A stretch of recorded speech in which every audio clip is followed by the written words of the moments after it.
Talk Shoes. Recorded live. Hello, everybody, and welcome to the Genesis Science Fiction Radio Show, a service of the Black Science Fiction Society.com website. And I am your usual host, William Hayashi. Happy to be with you, happy to be here.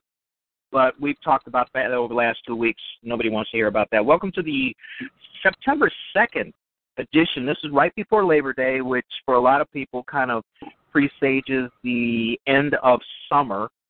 I don't know. You know, we've had some squirrely weather where it's been like in the 70s and 80s in November, so you never know what you're going to get. But tonight's special guest, his full name is Paul Deforrest Scisney, but he prefers to be called Deforrest, and he was very surprised that I knew how to pronounce his last name. Sure. So anyway, Deforrest, welcome to the show. You know what I forgot to ask you before? Where are you coming to us from? I'm coming from Atlanta, Georgia. Really what's the weather like down there right now? Gloomy. Like talking about the whole tropical storm and all the other stuff coming through. So off and on rain, like pretty much the way summer was about 3 years ago. That's kind of weather we've been having down here. But not complaining too much. I mean, are you getting a lot of rain, or are you just getting the kind of the cloud effect, the high humidity, and all of that from the storms coming in? Humidity's all day, every day. But as far as like rain, like just that kind of rain just sneaks up on you. That whole summer rains phrase just been in full effect down here as anything else. Man. And did you grow up in that area, or are you a transplant? No, I'm originally from Augusta, Georgia. Been living there since since like I was in like fourth grade or wherever it is, elementary school, and attended Morehouse College in That was 2003. Graduated there 2007, and just pretty much stayed for the most part. Like just really wanted to be in a good metro area where just a pretty robust art community. Like I could just learn, just try to network as much as I can, and being in a capital city doesn't hurt either, you know. Yeah. And for those of you listening, Deforrest is mostly in the visual arts, but he's also an author, and it looks like you do some video production too.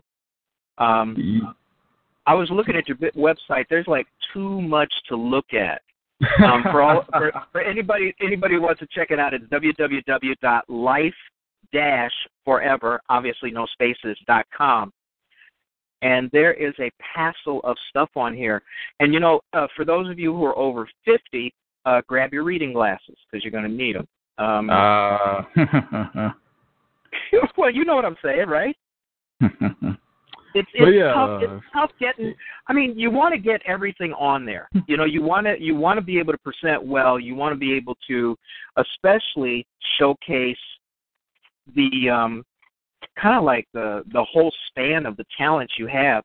So, I mean, that's why I'm I only mention it as a teeny tiny joke because my eyes are old. I'm old, you know. So that was something that struck me. But I mean, let's start kind of like at the beginning. Okay, so you're being raised up in Georgia, and what kind of school experience did you have? Were you did like some of the creativity that you're doing now that has permeated your soul now, was that apparent, you know, in your school years?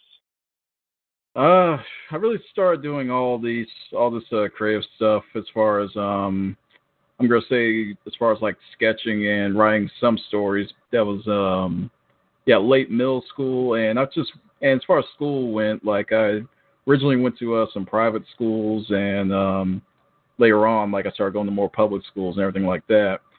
Right. And as far as my creativity compared from now until then, like I was like back then I was just a kid who watched Cartoon Network and especially the Toonami block. I think that's what a lot of people like in my generation, I guess, will just talk about what's their major influence. Just the fact that all this anime and some amazing cartoons, like the best ones, were coming from the 80s, were suddenly on this afternoon block. Just get home and there it is. We're like, wow, people are actually making this, or just the fact that, hey, this is completely different from watching Looney Tunes, which is what I mostly grew up on, like just watching people in the 40s making their full color animation, which still astounds me to this day. And just seeing all the stuff coming from Japan, like it's pretty much just the whole grassroots becoming from grassroots anime movement in America to pretty much mainstream. Just can't get enough of it. I mean, even Dragon Con is going on right now in Atlanta this weekend. And just seeing all that, and originally the way I got started, I was just a bored kid, first day of school. I was in my junior year of high school. This was to celebrate the 15th anniversary. This was on August 10th, 2001. I just started sketching a character. And I honestly can't remember to the day if I actually sketched a character first or wrote my story first. It was the first picture of my series, Street Pedal Black. Mm-hmm. I was just sitting there in my high school's mini auditorium, just sketching away, and suddenly, like, I just stuck with this 15 years later. It's pretty insane when I really think about it. Well, a lot of kids start drawing anyway. When they're younger, it's part of school and things like that. And then one of the most accessible kind of content to us as kids are comic books and cartoons. Mm-hmm. I mean, both are super accessible. And when you talk about that block that was on in the afternoon, the story behind that is that they had such a bump in ratings that they knew how many people were looking at it. That's what made it as creative as it was, and also how long it stood. You know what I'm saying? Mm-hmm. Right. Like so long to this day, just. Yeah, absolutely. I mean, so all right. So you're in high school. You're getting started with this. Do you have any people around you who are also into that kind of content creation, or were you pretty much singular? I was the shy, nerdy, geeky kid in school back then. Still kind of am now. But I was also kind of like the loner type. I would just like sit and draw, and every now and then people would notice like, oh, you're drawing something, but it was nowhere near as good as the kind of stuff I'm doing now. Just pretty much just using a normal pencil, computer paper, wherever I get my hands on, and just doing my best to try to emulate the styles of the artists I would see on TV or cartoons I would see on TV, But yeah, I was just pretty much the nerdy kid. I just draw whatever was on my mind. I tried to do the whole daily drawing per day thing, and one thing I learned about that is just the fact that I wouldn't get better just drawing every day, because I always say you need to, especially these days, I always say you need to learn every day more than anything else. Right. So I didn't really, I was never really had a group of peers or anything like that with artwork or anything like that. Like like just thinking back, like since we're going down memory lane, like I could probably think of just maybe like one or two other people who did any type of drawing or anything in high school or at any school, like outside of art class or wherever that is. And and that was actually before like I started doing my stuff. So it was really just me just being as autodidactic as possible, and just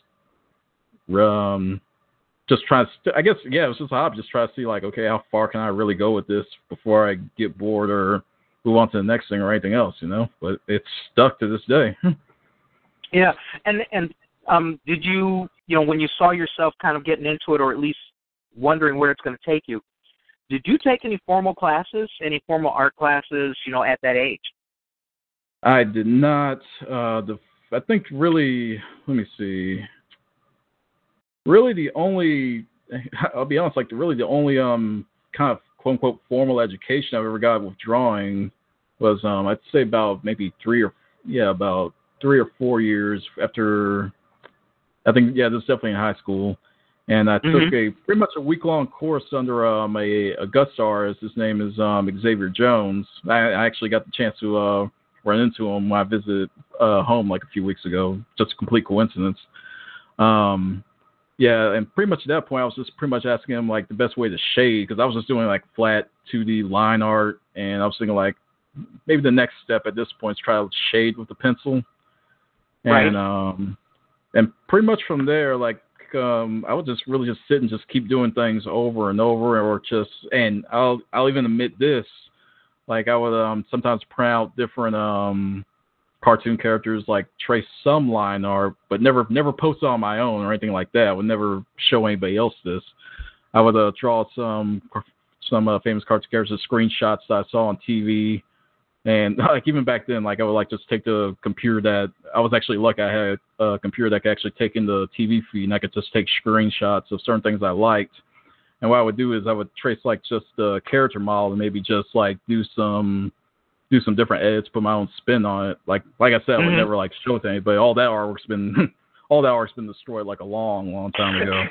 Well, you didn't have to destroy it. I mean, you could have done that nice coffee table book, the life and times of Deforrest, and you know. Yeah, I definitely have like all my old Street Pedal Black stuff. As far as all that, anything I've traced is definitely like gone away.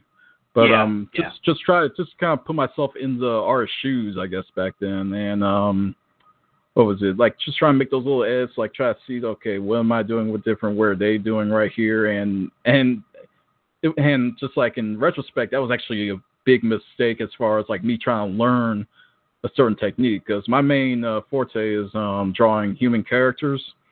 Right. And the fact is that I always try to do what everybody else tries to do and just try to draw the line art first, like the quote unquote final line art, when what I really should be doing is like drawing a major structure, drawing a stick figure, like a very advanced looking action stick figure or something like that, and then just building on bit by bit on that, and just try to learn that way.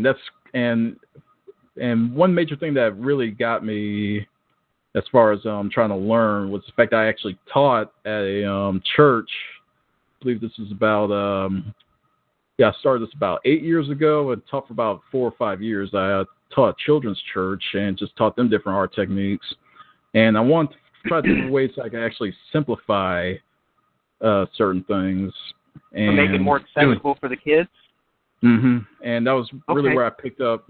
And one technique that I still use to this day was just really like making those stick figures and just basically using much smaller paper and what else? Just like trying to expand as far as like what kind of tools can you guys use that are actually better than just your regular number 2 pencils. So really trying to pass on knowledge, like maybe gain more, I guess the best way I can say it. Well, not only that, but the other thing about doing that is when you do that, you're also building your own audience. You're building your own audience and your own the people who are going to be checking out the content that you create, and that's always good to do that outreach. Excuse me. While you're doing all of that, I mean, when you think about the fact that you were looking at how other people did things and then trying to figure out how you could make it your own or do it better, things like that, it sounds very, very much like you are pretty much self-taught. Is that kind of fair to say? It is. I did do a very short stint at Savannah College Art and Design. This was about 3 or 4 years ago. Actually, I take it back about 5 years ago. And I picked up just a few things as far as like using different materials like charcoal and stuff like that, but it didn't exactly, as far as like I was full-time working and just really thinking like, okay, what do I really want to do? And the program wasn't matching up with what I really wanted to do at the time. Right. So I just left that alone and decided to just start learning more on my own. And that's how I really discovered things, like as far as just like the autodidactism, like that's really my main thing, really, just as far as learning new techniques. I spend a lot of time on lynda.com more than anything else, just like learning all these different software, Adobe Creative software and stuff like that. So that's the main thing. I had a great question. It should come back. It just left me. Anyhow, now no, it was a great question, but I forget. I'm like I said, I'm very, very old, but it will come back. When I think in terms of somebody being self-taught, one of the things that that I'm curious about. Well, you kind of explained your drawing technique, but you said that at the same time you were thinking about storylines that could go along with your characters and things like that. Tell us a little bit about, how that imagination came through. Was it looking at other things that are done, the cartoons and things like that, and were they derivative of other things, or were you at the point early on where you were looking to do, your own, creative things that were not copies, that were completely original? I guess to answer that, I can use Street Pub Black is probably the best example. I played a lot of video games like back during that era. This is, like I said, it was all drawing and writing. It was all just a hobby back then. Like I never had any intention to sell or not even really much attention to share either. Just it was just something that I just did. I just sat and like on Friday nights and Saturday nights, like I wouldn't be out like partying or anything like that. I'd just be in front of my computer just creating something, But as far as imagination, just a lot of video games and just looking at certain storylines that were in them. And one of my biggest influences for that was a game called Jet Set Radio. It's called Jet Grind Radio in America, I believe. And just really looking at all these guys skating around the city, and pretty much the way they fought was by tagging graffiti. And I was like, that's kind of cool. So, like, I kind of want to let's see, the best way I want to say is, I just really like that urban setting. It's just the cell shading that was in that game, and that just, like, really stood out to me. I'm like, wow, I'm looking at some moving art right here. So right. I really wanted to gear a lot of my characters' designs toward that. And I originally, and like I said, like I can't remember like so long ago as far as if I drew my character first or if I wrote the first story, Street Pub Black, first.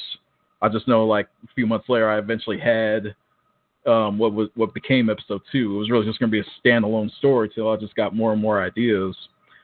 And the way I started with those ideas, and I was actually happy to I was actually cleaning out my office last week and actually found some very old stuff and realized like, oh yeah, this is how I came up with this. I kind of found like what I would call the original Street Pub Black Bible. It was just a mini notebook which had just a whole bunch of bullet points, and that's pretty much how I've started anything. Like I've just started with the whole blueprint, just outline individual events, and when I eventually rewrote the story in 2013, like that just went to overdrive as far as making sure like, okay, I want this event to go here, and just utilizing all this brain power to try to make sure the story still makes sense and everything else.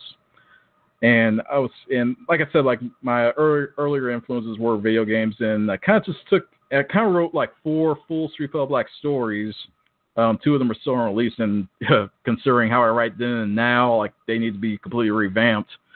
And just really as far as my influences from then and now, it's like there's a lot. If you look at Street Pub Black episode 2 now, you'll see a lot of some social commentary and just some really subtle social commentary, and as far as some parallels to what's been happening as far as like how people react to violence and how people react to poverty and stuff like that. Sure. And just as far as like elitism and different things like that. So I would say just my change of like how I'm thinking as far as just as far as like what do I really think is important right now. Back then it was like Sega Dreamcast and Nintendo. Now it's Photoshop, and just really think about, man, where are we going with everything that's happening right now? When you talk about, I mean, your inspiration and kind of where your story ideas come from, that it's not unusual for Black creatives, I mean, even myself, to look at social justice, because it's something that we live with, that we live, breathe. You can't not live with it, and especially if you're not careful, if you try to ignore it, bad things can happen to good people. So, I mean, when you translate what it is that you see out on the street into your stories, is the social justice aspect, and also maybe even black-white issues or black-white conflict. Is that kind of a running theme in the kinds of things that you do, and not not like you're beating a dead horse or anything like that, but because that there is so much fodder out there that it makes it kind of easy to craft really good stories. I'll use my rewrite of 2013 Strip Hell Black as an example. What I really wanted to do originally what I wanted to do was just create a story where it's just good guys versus this big evil regime, essentially. And when I decided to rewrite it, I decided just to do my best to present a doomsday scenario where people in power got too powerful and people being oppressed got too oppressed. And what would happen if just kind of one just decide to rise up and just keep rebelling, just try to keep going. And and for those who want to read the book, who have read the book, they can tell that Street Pub Black doesn't want to be a hero at all. Like it's the fact that he does what he does because one, he wants a good life, and two, he's kind of the only person who can do it. He manages to find his friends. Like he manages to have a few close people who he works with, but even they're just reluctant. Like there are multiple times you'll see where they want to try to give up or just try to find some other way to just try to survive. But it's just the fact that let me see. The main thing I want to present is just like how they're actually doing their best just to get by, or how they can do their best to just keep fighting back. As far as just different, as far as issues that are presented, I'm trying to think of. It's been a while since I've just gone back and just really took a look at that story. Sure. That's just the main thing as far as because if you really look at the book, like you just really see like this regime and pretty much the bad guys are just called like government. That's what they call themselves. Now it's not like a reference to any particular government or anything like that. It's just this one regime that believes themselves to be so powerful that they're just going to go by just that proper name, and they pretty much just use the Street Pub Black City, which is called Metal Stereo. They just use that as a pretty much a testing ground, just to get new soldiers or to just use for experiments. They're pretty much it's a whole story of a whole bunch of rats in a cage. Just being experimented on. Like I hate to use that metaphor, but that's pretty much how they would see it, Well, it's a rather dystopian society, and then this is people often do social experiments under those kind of conditions. Excuse me. Look what they did to black soldiers during World War II. Infecting them with various things. So. And when I look at the series, how are you looking to move this into? I mean, are you thinking about kind of going the transmedia route where you will be doing either motion picture comics or video or something like that? What are you looking at as kind of like not the end point, like I'm going to stop, but maybe where you want to the next step, and what transformations you're going to look for in the future? Our immediate project right now is called the Blue Ink Project, and that was set up to create a 20 to 25 minute short animation. And our goal for that was to try to have it out by the end of this year, but unfortunately, a whole bunch of delays, a bunch of different projects came up, so we're delaying. We're doing our best to have that out by late next year. And what the Blue Ink Project is pretty much our effort to create the animation. If we receive any type of funding to help assist, but no matter what, we're putting this animation out. It takes place between episodes 2 and 3, and it serves a few purposes. It explains where another major villain, what was their fate, and what else? I'm trying to think of what else. It's really based off a picture that I drew. Actually, a picture I drew to actually get into SCAD at the time. That's crazy irony about this. And it's just really, it's really just me, my wife, and everybody who's on my radio, on my podcast, The Graphic. It's just our way to try to transform this long-standing 15-year story into just something that's just really have some animation, have artwork that's moving, just living, breathing. And it's just really our attempt to just get to that next step. Because one thing I try to do as far as, like you were talking about my website being loaded, and the funny thing is I've actually trimmed down, like, over the years. That's the amazing thing about it. Like, I just try to do all these different things because I just really want to just learn how. Yeah, that's the whole thing, just to learn. It's like I do all these different things that I want to learn how. It just really, like, I wasn't like this, like, growing up. Like I said, I was a nerdy kid, but I wasn't too interested in learning. I never read any of the stories, any of that Shakespeare stuff. But what I really wanted to do is just keep learning all this new software. Like, the software is much more easily accessible now. Like, we have we can have like a whole setup to, I can learn my digital artwork, make my digital artwork, and now I can record my art process and all this other stuff. So, like, the technology is there. We just gotta really learn how to use it, and just the way we can implement it now is just incredible. So that's really been the next step. Like, and my show, Life Forever as a Graphic, has kind of been assigned that transition. Like, originally the website just had artwork and literature, and every now and then I put like a quote or just something else up on there. But the fact is that there wasn't like a lot of weekly content or just some constant content I was making. And also, like, I would still say, like, some of the early times, like, as far as the website launched about 10 years ago, and I would just like update it just every now and then with just whatever artwork I would just happen to do, because it was still a hobby at that point.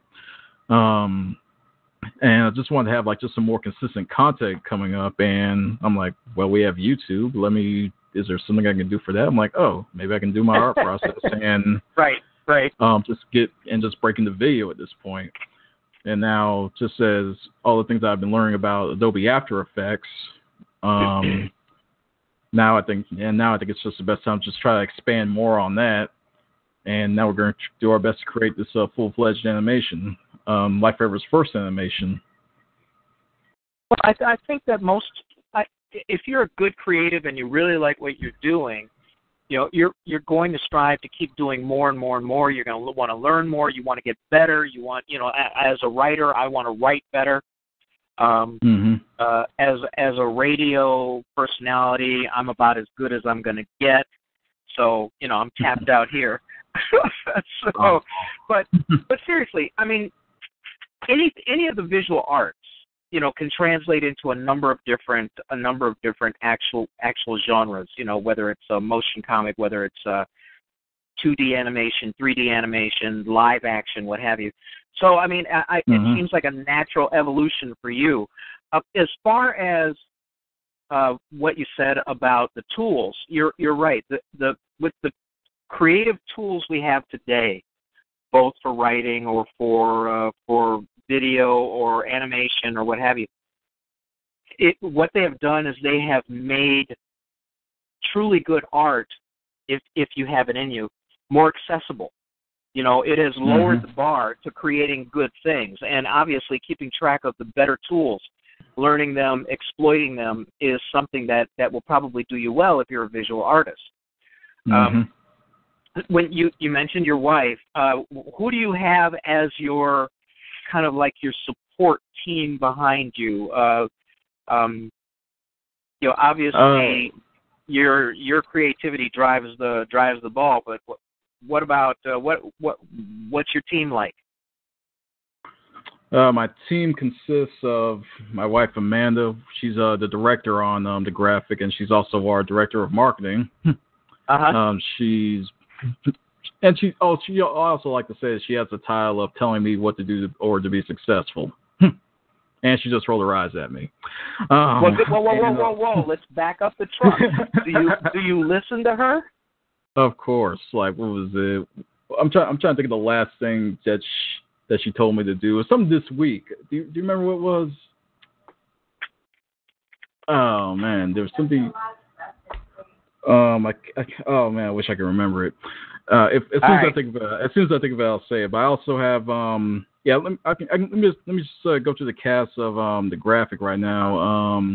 Well, one of my best friends, Bobby, he goes by the name Heavy Hands. He's a color commentator on the show, and he's been my friend, my Morehouse brother, and who I consider one of my real brothers for the past what has it been about 13 years that we've known each other.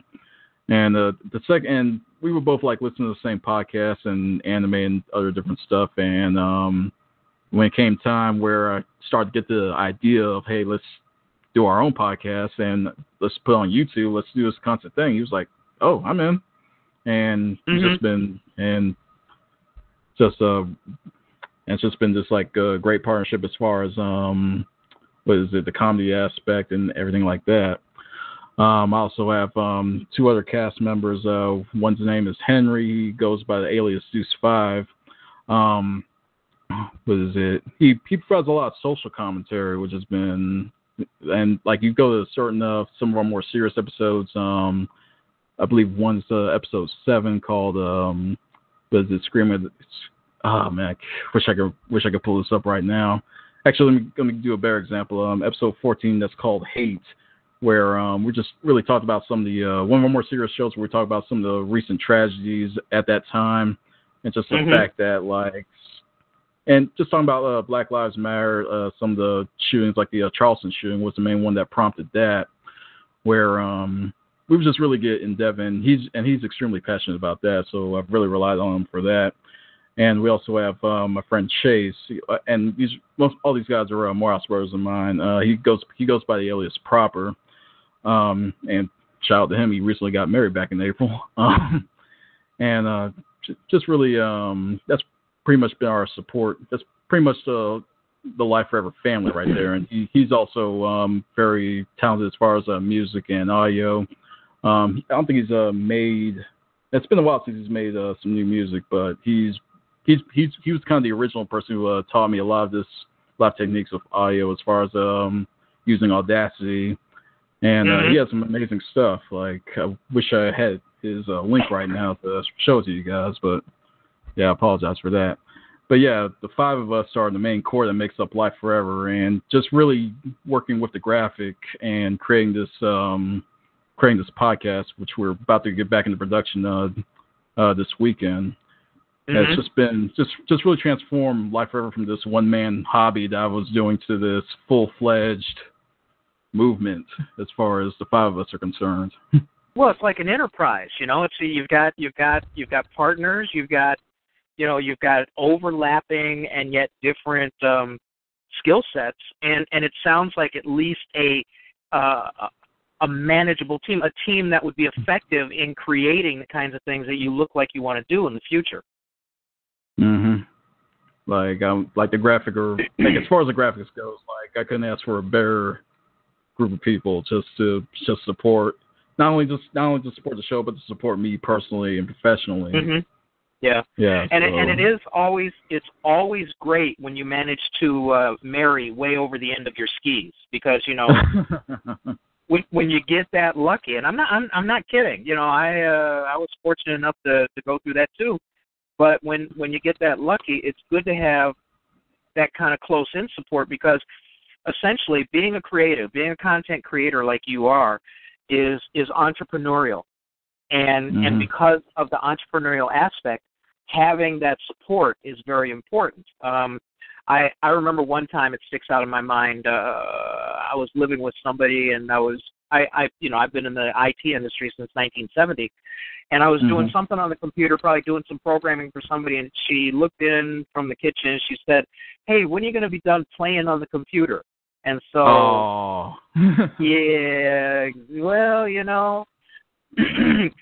but you see what I mean? I mean, even kind of having the right kind of support makes all the difference in the world, because it makes it easier for you to concentrate on your job and not have to worry about angst, and not have to worry about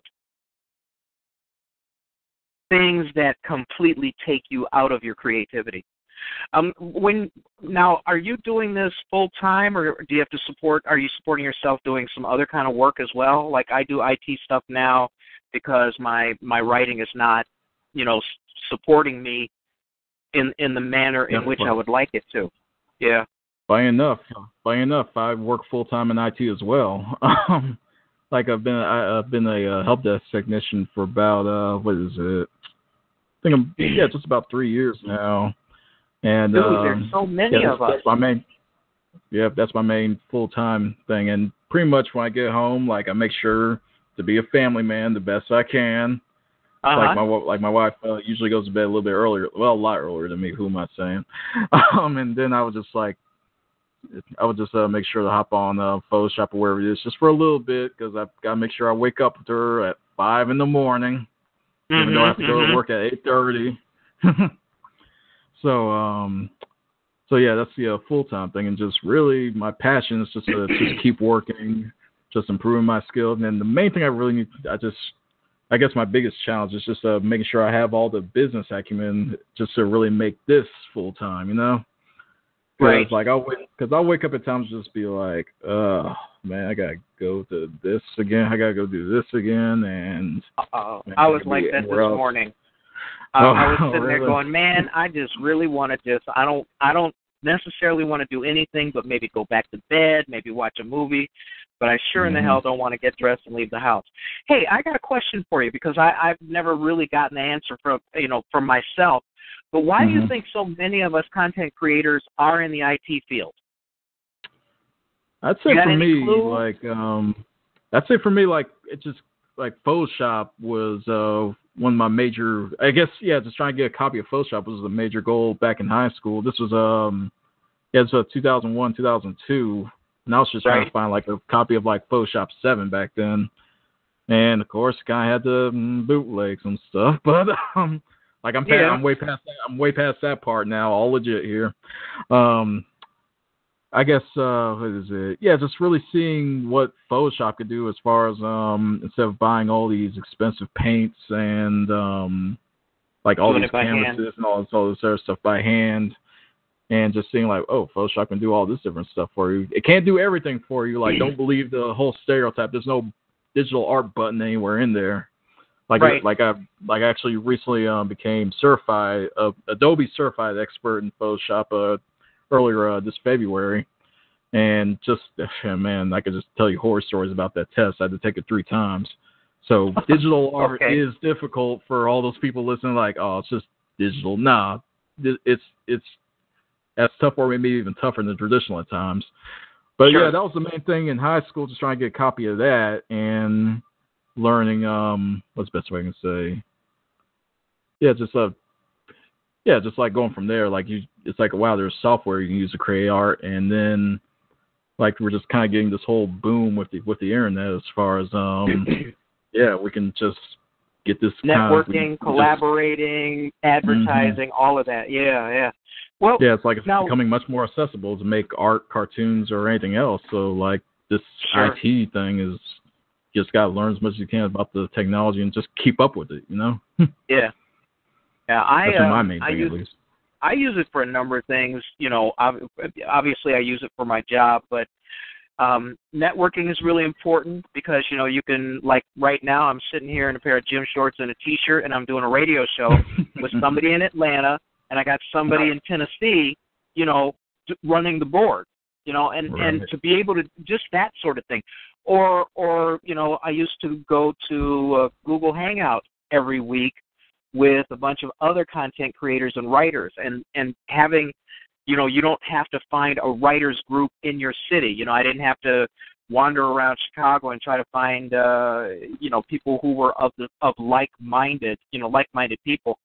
So yeah, I mean, obviously the IT aspects in terms of collaboration and creativity do lend themselves well to us. But it's funny, you came to IT from art. I came to writing and all the creative things that I do from IT. So it's it's kind of like an incestuous relationship. And a lot of the people who I have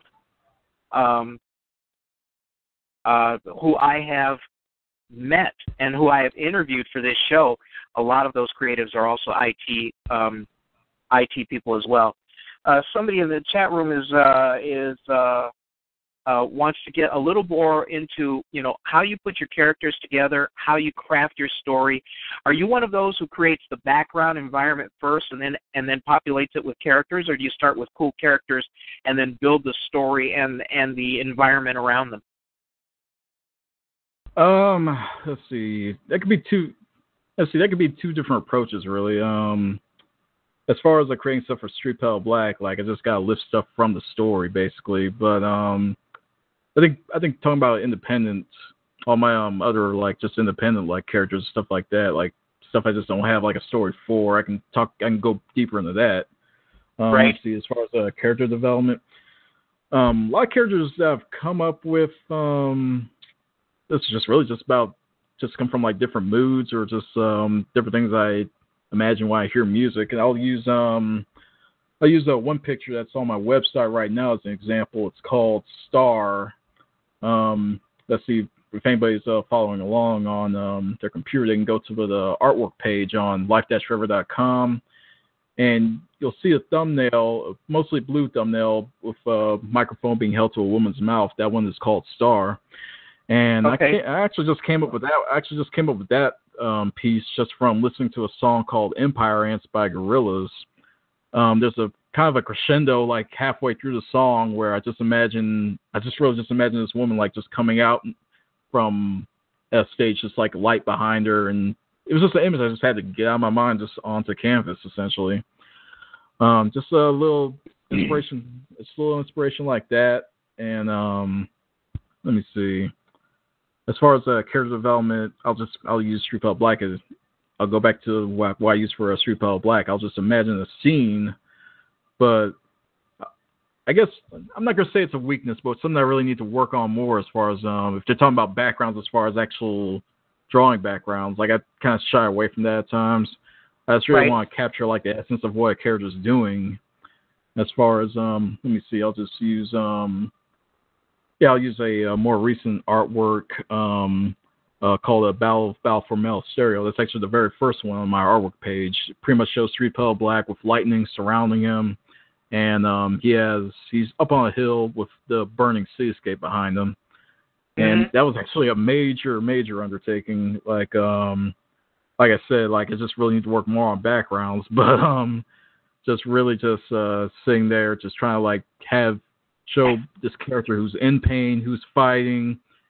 He's kind of in the middle of a stalemate at the moment, but he's losing his city. But as far as this fight goes, he's kind of just taking a breather, but also getting ready to try to throw his next punch, Yeah. So just really going through that process, and that's actually a scene that's in Street Pedal Black episode 2.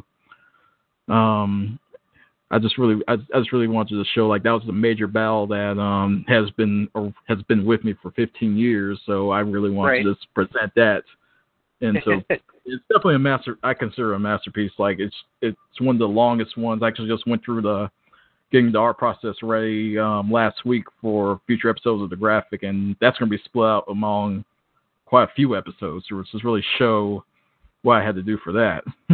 Yeah. Now, okay, so it sounds to me like, you do have a story arc in mind with your characters. Excuse me, but the immediacy of your creativity is visual. You visualize a scene, you visualize a action or something like that, and then build the story around that or the narrative around that. Is that how you go about it? Because I'm always curious about people. There are people who say, well, I just think of an interesting character and then I see what they do in a story, which of course drives me nuts because I can't create that way. And so I have a healthy respect for people who do it a different way. But it sounds to me like everything for you is in the visual. You already know what things should look like, how people should be behaving and acting and moving and things like that. Is that how how it all comes together for you? The main thing is just really a lot of world building more than anything else, and that's always the biggest challenge as far as creating a coherent story. I would say more than anything else. like as far as my characters go, like they're like you said, they're in a dystopian world, pretty much like rats in a cage. So I have to think like, okay, how do they just the little things you really got to consider, like how do they eat, where do they get water from, like what do they do? Just like they're obviously not going to work like 9-to-5 jobs. So what are they doing all day? Are they fighting? Like how are they surviving? It's just whole bunch. Just really just ask myself this a whole bunch of questions more than anything else. I think as far as just creating the narrative, my whole technique is just really thinking of like this, maybe just a few interesting scenes, like maybe a fight scene, or just maybe even the scene where just two characters are arguing and just going from that. Like, and what I always ask myself is, how does this story begin and how does the story end? Like, if I could just nail those two things, then the middle's just pretty much a cakewalk at that point. Like, so a huge world building cakewalk, but still, just the all that brainstorming. Just really all it is, just like a whole bunch of brainstorming as far as getting these characters doing what they do in their daily lives, and then another big question I ask myself as far as writing the story is like, these characters allegedly have lived before the story started, and they'll continue to live after the story ends. Right. What makes the major thing is like, what makes this particular point in their lives that much interesting that I had to write a story about that. That's one of the major questions I ask myself whenever I'm writing anything. Yeah, for me, I figure out a great ending, and then I will write a story up to that ending.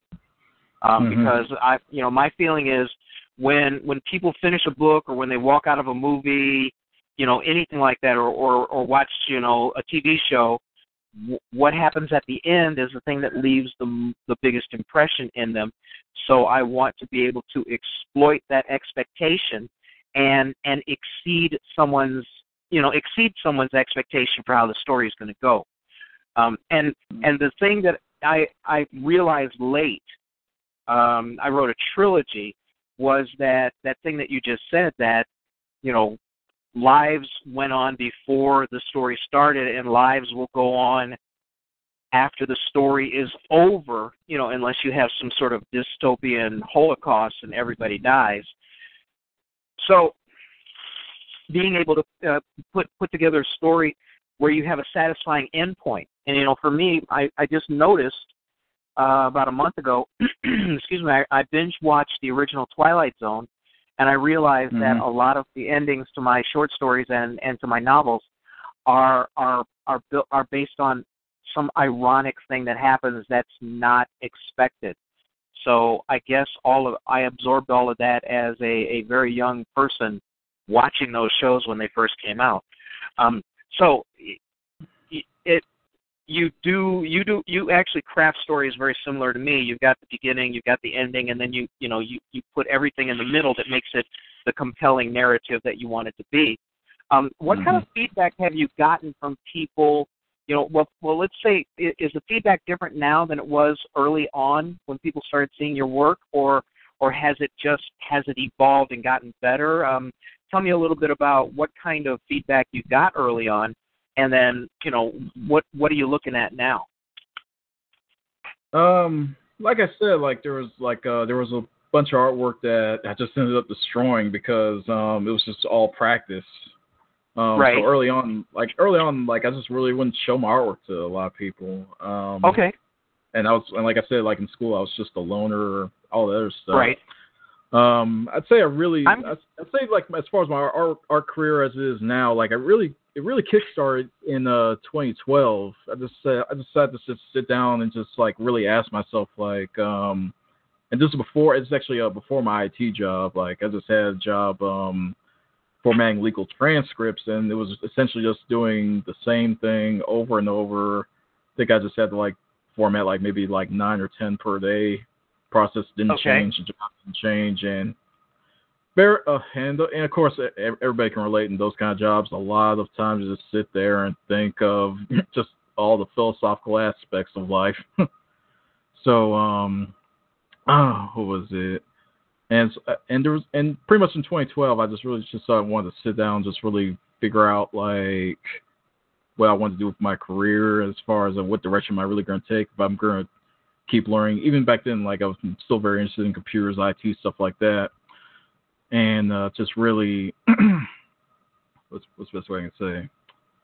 Yeah, I just really said like, okay, that's what I want to do. I want to really create art. If I can wake up at 5, 6, if I have to wake up at 5 or 6 in the morning, what would I want to do? Where would I want to go? Like, I really want to do something with this talent that I have. I've just been sitting on. I could have developed it like a long time ago. Like, I'm just really playing catch up at this point. Yeah. So I would say, like, as far as the feedback that I'm receiving, it's really all just brand new. Like, I'll put my artwork out for art shows. Like I was at OnyxCon, what was it, 2 weeks ago? Mm-hmm. And I did a Michael Jackson Captain EO piece because the 30th anniversary is this month.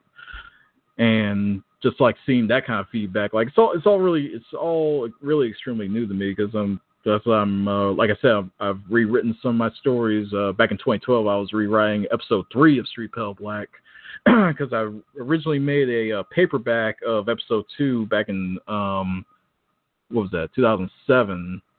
And it sold fairly well. I still have like 1 or 2 boxes left, unfortunately.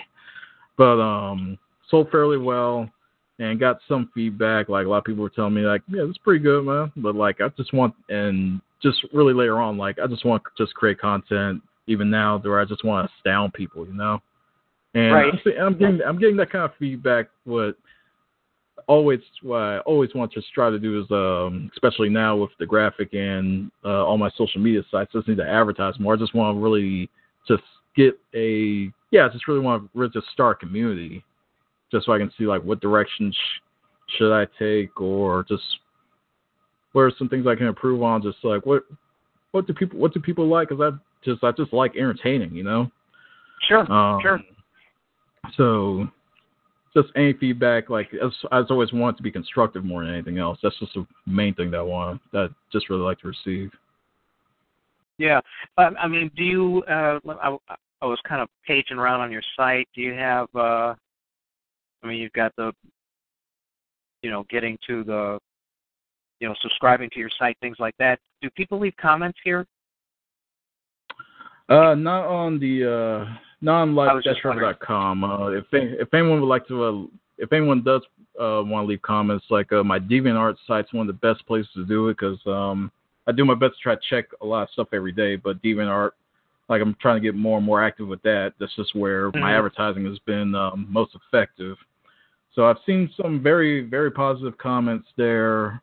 Like if you are a member, I don't think you can comment if you're not a member, but also every now and then I'll see a comment on the Facebook page, right? And just recently gotten into Instagram just because of how versatile posting to all these different social media sites is with using that app.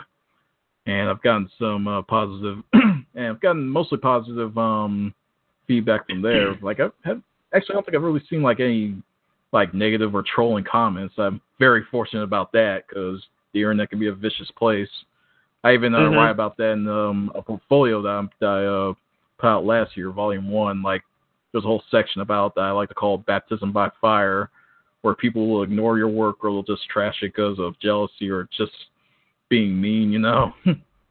So that's what, like I said, as long as any criticism is constructive, I do my best to listen to everything that I hear, you know. Yeah.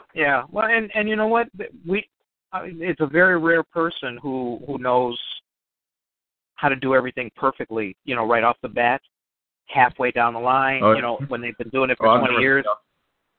Exactly. Yeah. All right. So, you've got Street Petal Black. Do you have other series that you're going to be running in parallel, or that you're going to be doing? Do you have other creative universes that you're going to be presenting to the public? How do you think this is going to roll out for you? Are you with Street Petal Black for a while because you've really got a pretty amazing arc to follow? Yeah, it's going to be Street Pub Black for a while. Right now, we're focusing on pre-production for the Blue Ink project. Right. So that's going to take up the majority of our time for the next year and a half. And after that, I would like to rewrite. I have a 10-year-old transcript for episode 1. And that's usually like the main question I get like every time I sell anything at a convention. I always have an episode 2 and episode 3. They're always asking like, "Where's episode 1?" Well, after the animation, I'm gonna go back and revisit that so I can complete that trilogy. And at that point, like I'm either gonna focus on writing one of my master plans is to write 3 separate trilogies for the Street Pub Black universe. That's just something I've had in my mind for years now. But as far as balancing writing the story, balancing learning different illustration techniques, balancing moving into video, then just really expanding on their universe and stuff like that. And I list all that stuff. Also keeping a full-time career and also being a family man. Like I got married last year. Just keeping all that. Just try. Yeah, thank you. And, well, no, I mean seriously, man. They said it wouldn't last, and here you are a whole year later. I'm just kidding. Oh man, but actually, I'll go ahead and announce this on air. Like in 2 months, we're gonna have a little girl like going all around here. Oh, that's cool. Seriously, congratulations on that. Oh, you know what? Yeah, at the end of the show, stay online. I'm gonna shoot you a link to a book that saved my life. Taught my infant, my newborn, how to sleep. Oh, dude, I was wandering around the neighborhood with that little baby thing on the front of me, carrying my daughter around, trying to make her ass go to sleep. I mean, I was doing road work, man, to try to get her to fall asleep. Doing it putting her in the car, didn't do it. Oh, yeah, I definitely have to give you this book, because this will be my present to you for my, what do they call that? A baby shower present. But go ahead, yeah. Oh, and again, congratulations, man. Yeah, thank you. So yeah, just really keeping life balanced more than anything else. Because but as far as like any other universes, I've always had this secondary story called Cool Evil. I actually removed that from the Life Forever site a few years ago, just because I can focus on doing the video. I can focus on doing this video podcast. I can focus on illustrating and writing this one universe I've put so much stock into. I could also do this second universe, but you know what? I can't do it all and get enough sleep at night. Like I always try to get at least 5 hours during the week, at least. So, and you can actually see a picture of that on the DeviantArt site. What is it? Say again? Oh, okay. Oh, look at my wife like doing this. She already posted the DeviantArt link in the chat room. Yes, she did. Yes, I was looking at that. Yeah. If you go through that site, I think I have a few pictures still on that account that have Cool Evil, and pretty much the premise with that was 2 alien sisters who were sent to conquer Earth, but actually one was sent to conquer Earth, one just wants to just mess her up, just like mess up her whole mission, and they both live in this guy's house. But what was it? Like I wrote drafts for that about 10 years ago, like just shortly after Street Pub Black, but I've just never really picked back up on it. I might just change the entire concept all over again. But that was just more. That's what Street Pub Black is more action sci-fi. That one's just more comedy more than anything else. But I just never really went. It would be a while before I revisit that site. I want to revisit that story. Like I want to revisit about 3 years ago, but it just didn't happen. So Street Pub Black. Sometimes you got to be in the right mood. And the other thing is you don't want to take away creative energy away. You don't want to take creative energy away from something that is working. You know. You definitely don't want to screw something up. You know, what do they say? If it ain't broke, don't fix it. Exactly. So I could see that, not wanting to divide your interest, at this time. Tell me about, you mentioned you've got a crew. You basically have a crew. And Is it an easy collaboration? Was it easy for you to get, to instill in yourself the trust in these other people to help you out effectively? Because some people are loners. I mean, you started out that way, but it sounds to me like you've got a really good creative team that you work well with. I just got to say I'm one of the luckiest people on the planet because just the fact that, like, even like starting college, like, I was just really focused on trying to get schoolwork, at least try to get acclimated to that environment, and didn't do as well as I should have my first year. I'll say that. I managed to pick back up and graduate cum laude in the end. But I was just lucky to, like, really make some strong bonds, like, really have some brothers, people that I call brothers to this day now. And it's a very small group. I don't really we'll have, like, a few friends and many acquaintances. I'm just lucky to have a few really good, really loyal friends who are just willing to help me because they believe and they support what I'm doing. And I was just really happy to create a platform where they can interact directly with Life Forever in my creative pursuits, because, like, we just always have, because the graphic it's a art process and comedy podcast, and I'm thinking, like, what's one thing that we always love doing is, like, we're not much of club guys. We're kind of to just sit around, drink, and just crack jokes on each other's guys. So, like, yeah, like, hey, why don't we just record this? There are even times, like, even now where we're not recording, where it's like, why didn't we have a microphone nearby with this? This would have been gold. And even more so, like, we were talking about this a little bit earlier, as far as me being able to meet Amanda and just have somebody who just fully supports me, because there have been, like, I would talk to other artists and they will tell me different horror stories about like, I can think of one where it's like, this one day guy came home and I guess they were just having a fight or wherever it is. It just really wasn't, like, marriage was just about to end, and he came home and she was throwing his artwork just out the window, their second story window. And I'm just thinking, like, oh my God.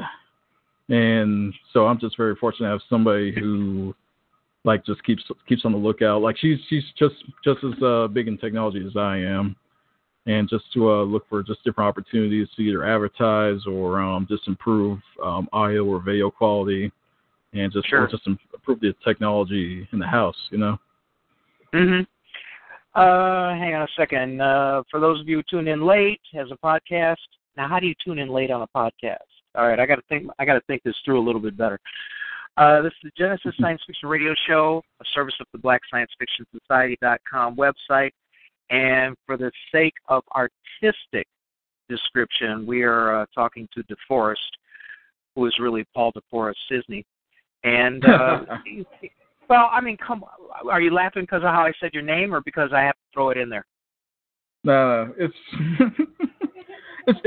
I'll say this, like, for anybody doing nicknames who are just, like, that's always been, like, the funniest pet peeve with me, as far as what is it? I remember someone did a I'm trying to remember what the paper was. Yeah, Metro Spirit in Augusta, Georgia. This is back in 2007, 2008, where I submitted my book to them, and I look like the entire time I was introducing myself as Deforrest. I was saying, hi, I'm Deforrest. Like, this book even says right there by Deforrest, all that stuff.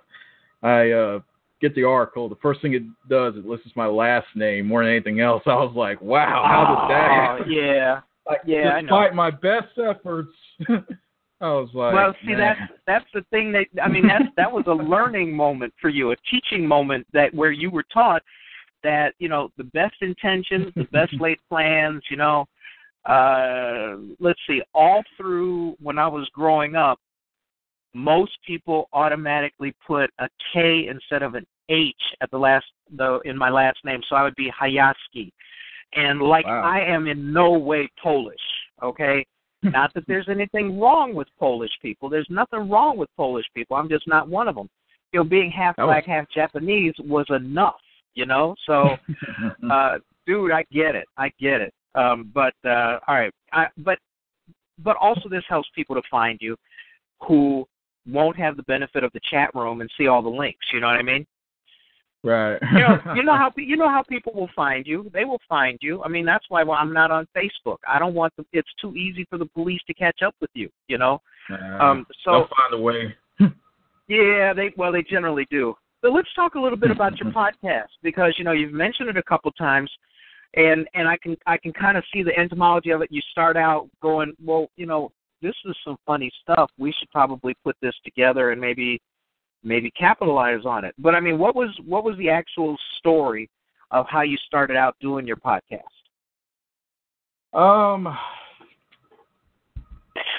Yeah, it's really just a need to just try to add some more content to the site, because like back then, like I just had the site, just drew artwork on it, like the rare times I actually worked on it.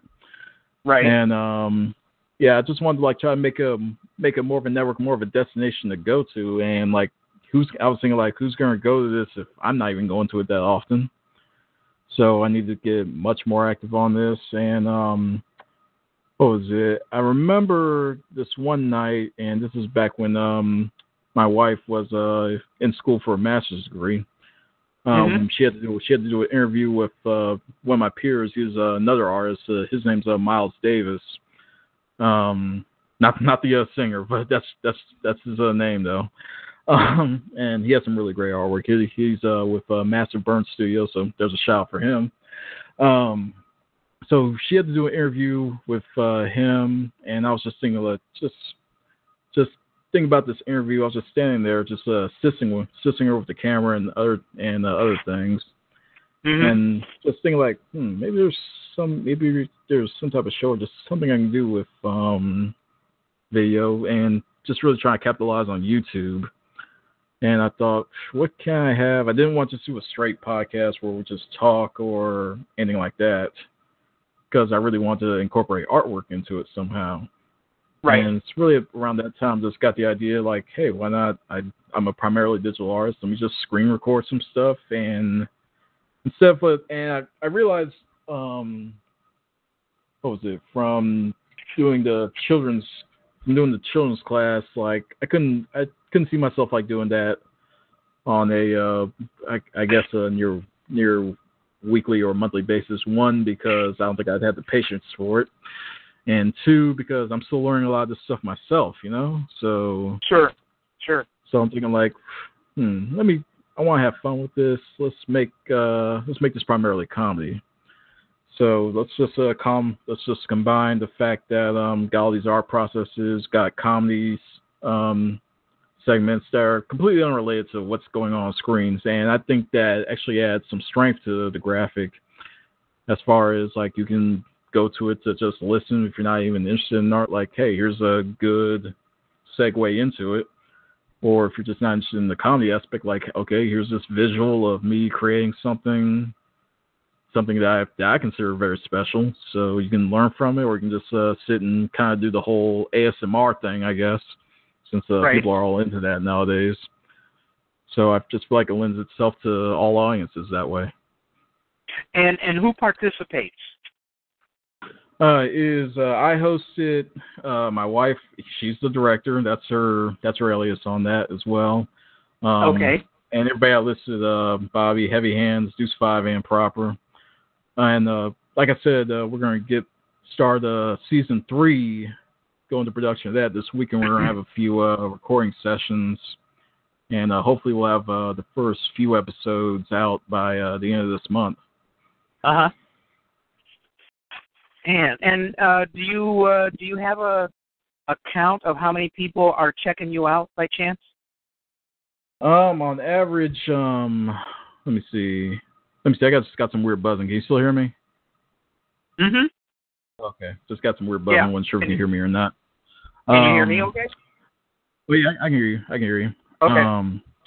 I'd say on average, let me see. We've gotten about maybe just when an episode goes out, we get an average about 30 people about 30 views or so. That's the main thing that I'm really focusing on, just really advertising, especially on DeviantArt. That's been, as far as analytics goes, that's been our best. That's been our best way to attract people.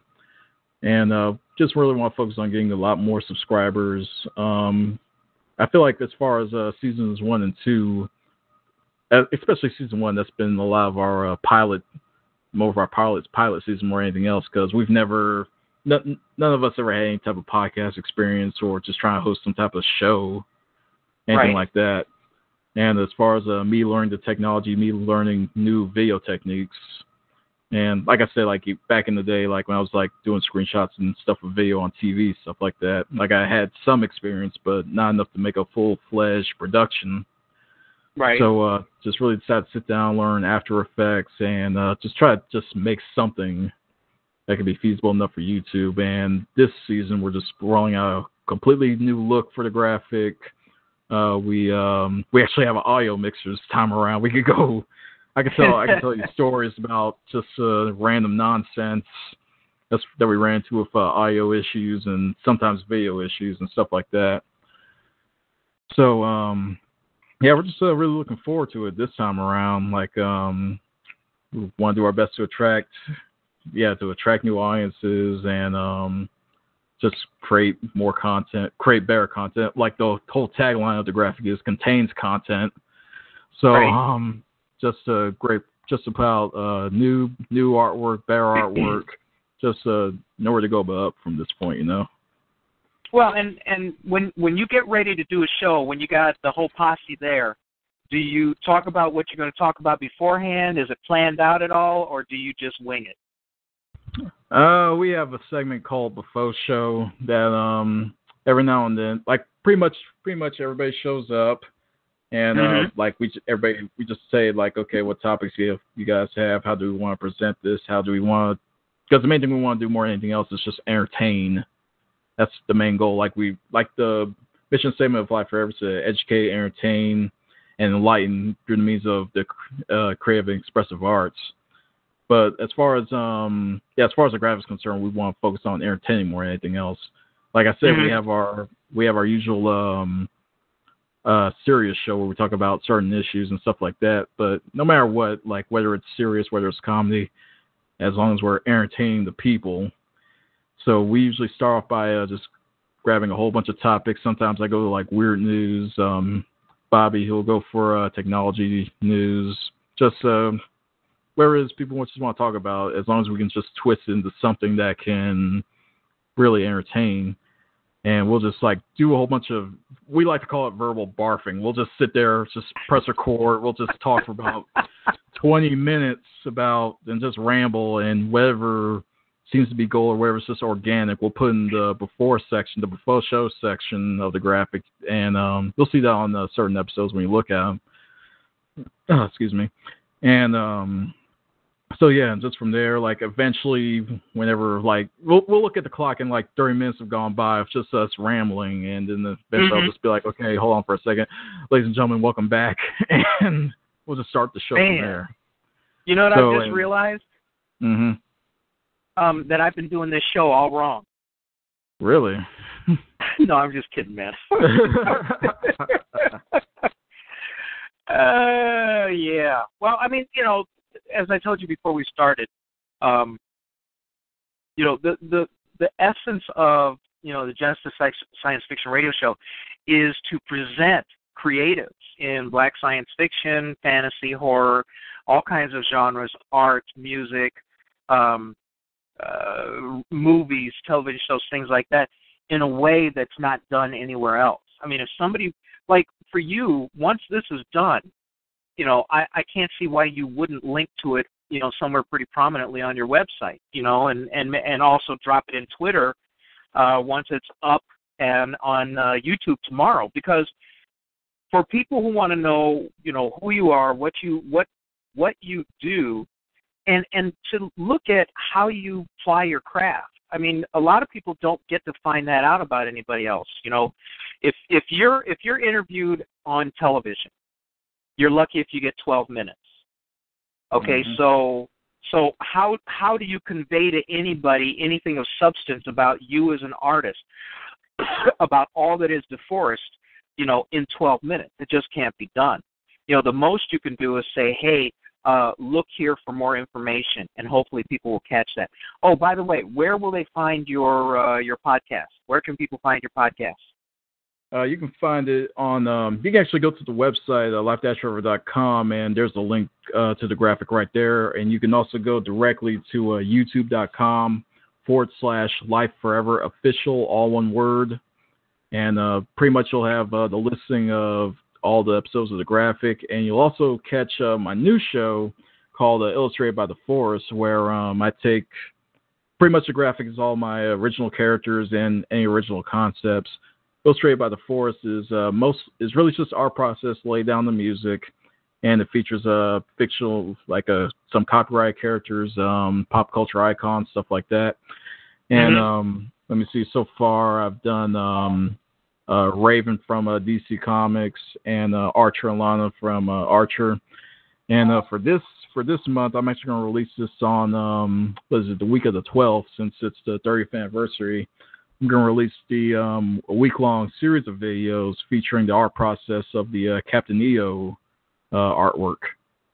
So okay. Y'all can check it out. Okay. Let's kind of pivot around to, let's look ahead a little bit. You know where you are today. You got all your plans. You know, you have kind of like a whole, a business lineup of where you want to go and what you want to do. Where do you think you might be like 5 years from now? Let's flash ahead 5 years. And obviously, you want to be successful, things like that. But in terms of accomplishments, in terms of things that you think you should have a really, really good handle on by that time, what are we looking at, that far down the future? Or can you even tell? Do you have a plan? I always have plans, but I never, like, as far as like that question, I can never give a solid answer to that, because it's always, I feel like one thing about life is just, it's always interesting what happens like just next year. Right. The fact is that I have to balance all this different things as far as like the graphic and stuff like that. I didn't know I would do the graphic a year before I actually did. Didn't know that I didn't know I would release Republic like a year before I did stuff like that. As far as the rewrites are concerned, it's just more the fact that and also I didn't know that I would do the Blue Ink project a year before. I know now, but just the whole fact as far as any plans go, it's just I just always want to just get through the big project that I have in my mind. Let's do my best to like just start with that, and just keep and any ideas just come up, like just keep going. As far as being successful, what's always my major goal is like, we're both IT guys, but like, what do I want to do when I wake up in the morning? Like, I want Life Forever to be a full self-sufficient business. So that's the thing that I work on as far as just trying to get my business sense, like just try to get that up to par. And like, of course you want to like plan to be successful and stuff like that, but as far as like the whole 5 or 10 years from now thing, like I like to be surprised at times. Like, I feel like I've been doing a really, really good job so far. My wife just smiled at me, so that's the right answer, right? Well, oh man. So yeah. Well, some people have things planned out because they feel more settled. You know what I mean? They kind of know where they're going, and that there's a certain amount of comfort in that. I'm like me. I'm ready and willing to have somebody give me $10-15 million at any time. I'm okay with that. I'm at peace with that. But also, I have a few things that I want to do. I'm kind of like you. I'm not sure exactly how I want to do them. I got 2 movies I want to make, and I have 1, 2, 3, 4. I have 5 more books to get published. So, but the nuts and bolts and the timing and the little details of that, man, I don't know jack about that. Some people do, some people don't. There are times when I can't even buy green bananas. I get where you're coming from. You just got that? Yeah. Okay. All right. Yeah. So, like Mama. Well, yeah. I guess just to speak more on that, it's just that but I think one of the best things about it, just having plans, is just the fact that like I just really just got a plan. Like I was like give myself like a grade at the end of the year and say like, okay, how did I do in this area? How did I do in this area? Be like, oh, this area was awesome. This area was complete crap. I'm thinking like, all right, so got my illustration down, but I don't have enough subscribers on YouTube or something like that. So it's just always the fact that like, okay, I got like step by step, part by part. Like as long as I'm being I feel like for me it's like as long as I'm constructive at the end of the day, and as long as I was constructive like hour by hour, because I mostly separate my time throughout my daily life by hours. Like, okay, I'm sleeping for 5. I wake up, okay, I have 2 hours to work on this before I have to go to work. Then I have to spend 8 hours here, then 1 hour in the gym, yada, yada, yada. Right, so, right. Just as long as I'm enjoying that time, I think it's the most important part. That's pretty cool. And you know the old joke, right? How do you make God laugh? Tell him your plans. His is always better. I'll just go with this.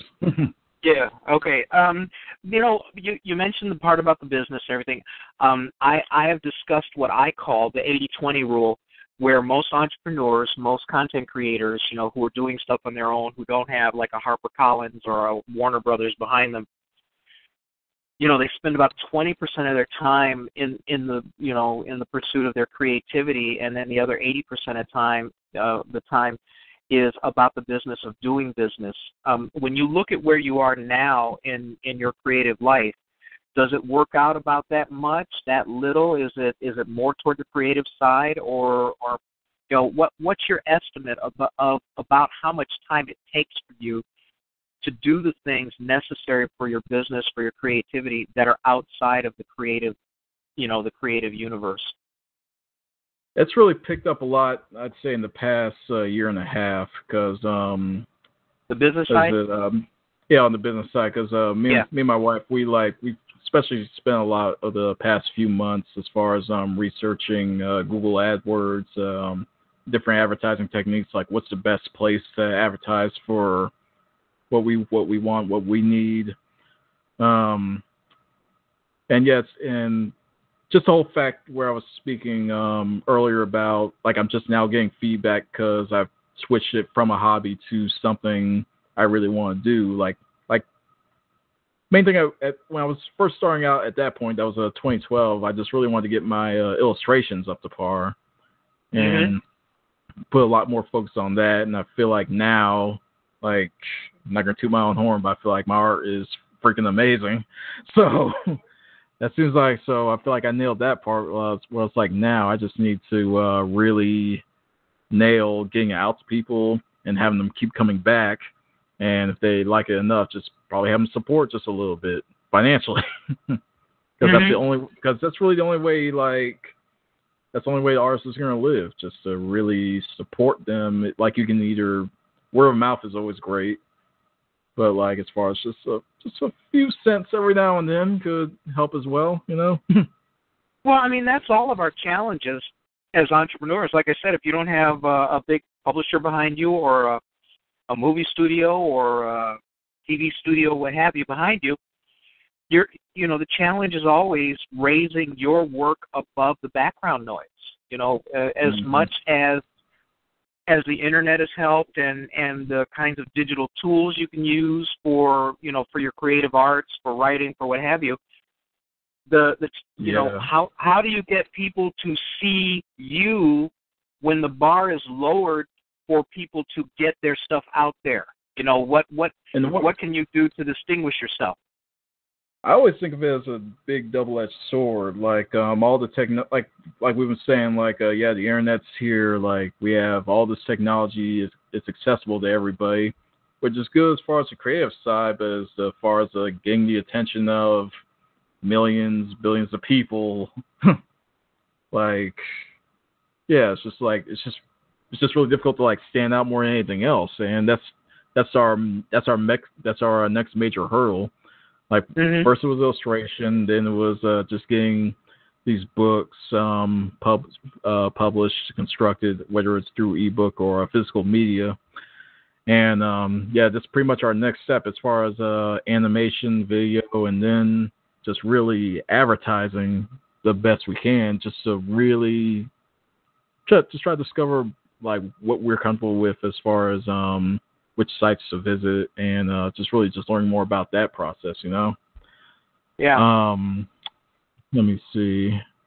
And yeah, just the fact that it's like so many people are just creating nowadays, and it's really amazing thing to see. Like, I feel like it's really tough to be bored in today's world, even though people still somehow find a way. And you talk about lowering the bar. I feel like it just shifts like from low to high. Sometimes like it's low as far as like, okay, you want to get over it just to get noticed at times. Like, yeah, you can be a blip on somebody's radar, but you want to stay a constant blip like a torpedo coming at you. You got to really bring it with whatever kind of content you're really trying to put out there, you know? And the other thing that people fail to do, because a lot of content creators, even though they fill the role of entrepreneur, a lot of them don't have a business plan or at least a framework of a plan just in case things go right. You know, we all experience the what goes wrong, and we try to work past whatever might go wrong.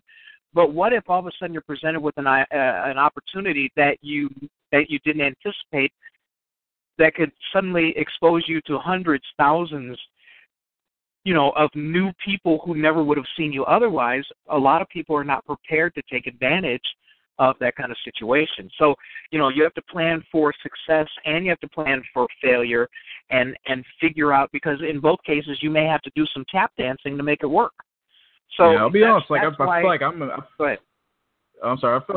like I'm slightly in that camp right now. Like as far as us setting up a network, we have like pretty much Life Forever has a stable network as far as social media, our content, and what is it? Yeah, we're developing more of our advertising plan, and just all this business stuff. Just even thinking about it just drives me crazy. All the different ideas that we've had to go through for these past few months.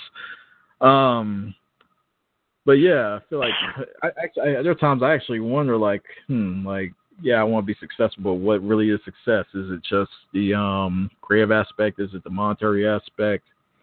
And sometimes people will like but not respect what you do, like, and that's especially a hurdle for black artists. Like, they'll see this black artwork, be like, just, oh, all right, next, and people will try to just stick with what they know as far as DC, Marvel, Warner Bros., stuff like that, and then they have mainstream white characters, where nothing wrong with that, but it's just like people are sometimes just afraid of the unknown, So just really trying to get people behind,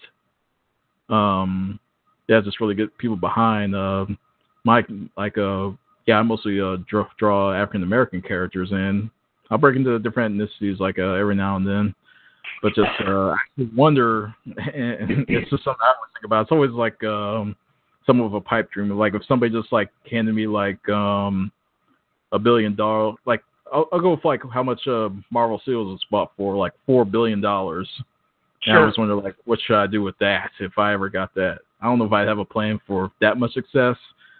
I would like to go home to my family at times, actually all the time, really. So I wonder, like, exactly how much success do I actually want? Like, you could, like, of course, people, like, always have dreams of, like, traveling the world and everything like that. I feel like I'm more of a guy who likes just, like, to come home and just work on what I like to work on. And my priority is, of course, and I already listed, like, that whole balancing act that I have to do in order just to really have my version of success, Sure. I think a lot of people are like that too. Obviously, I would love to live off of what I love to do, which is to write, and produce the movies. But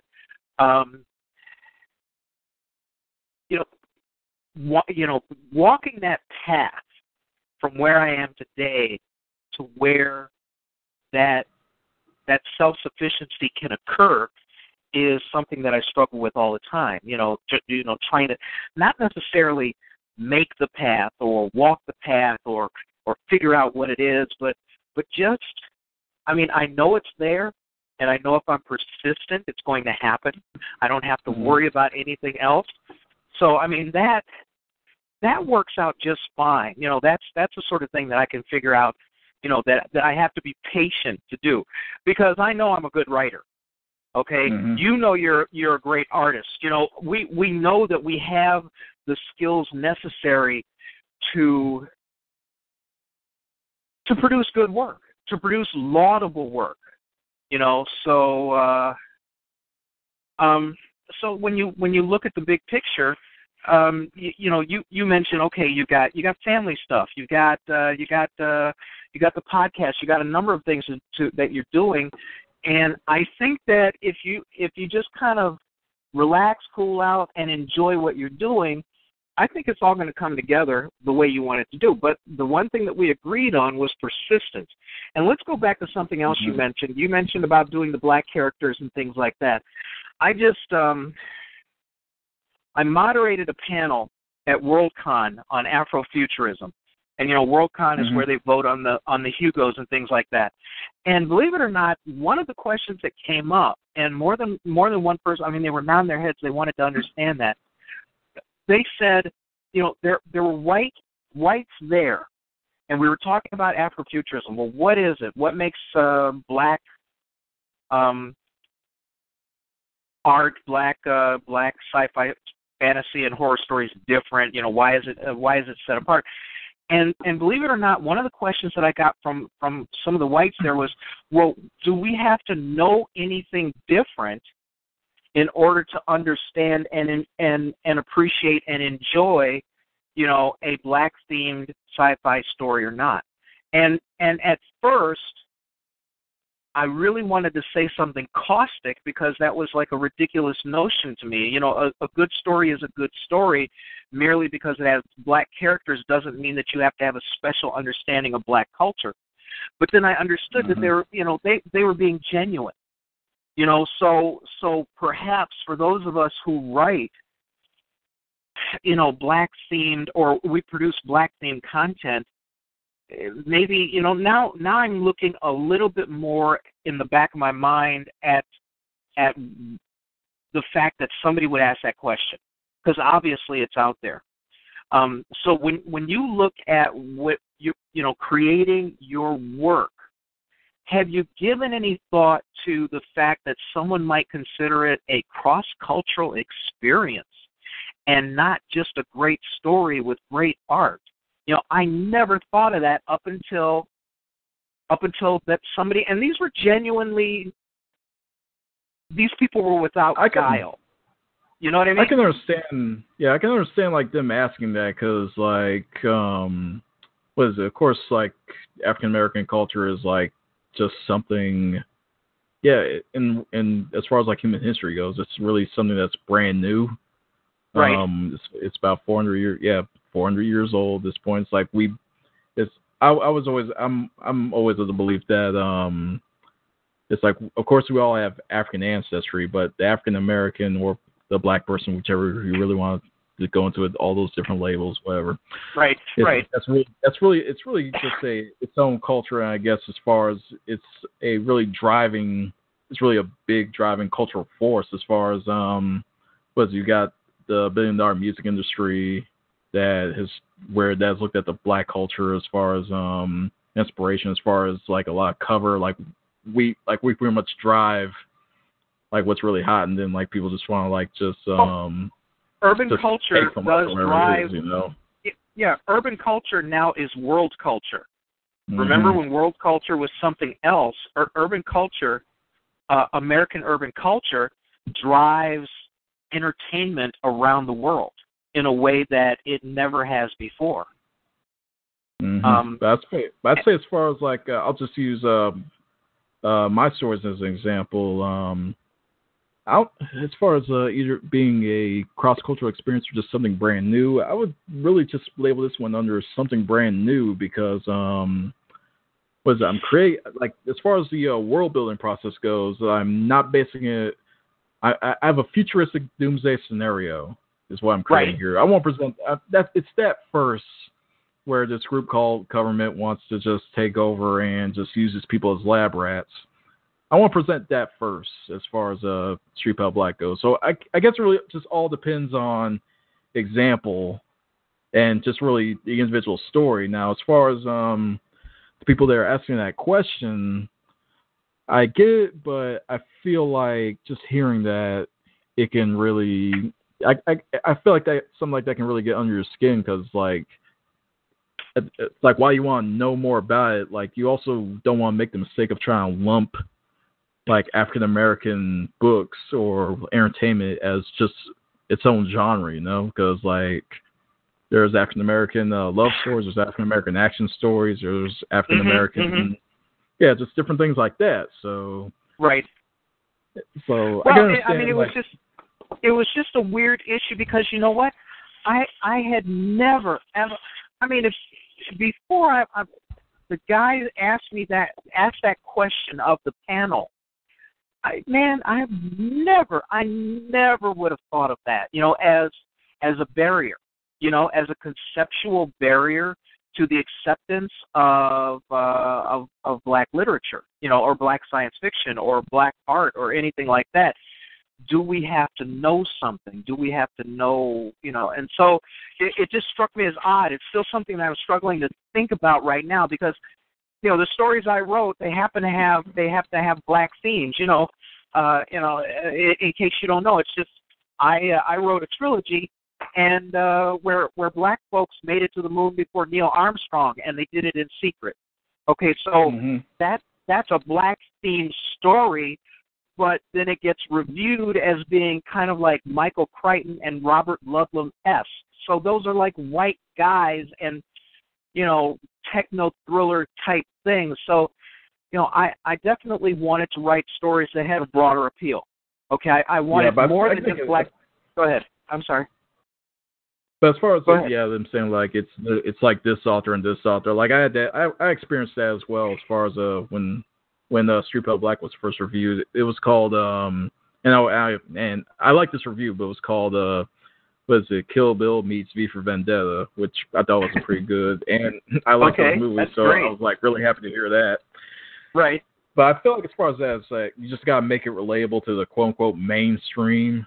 Like, and how ironic is that, since urban culture does drive entertainment more than anything else. Culture, yeah.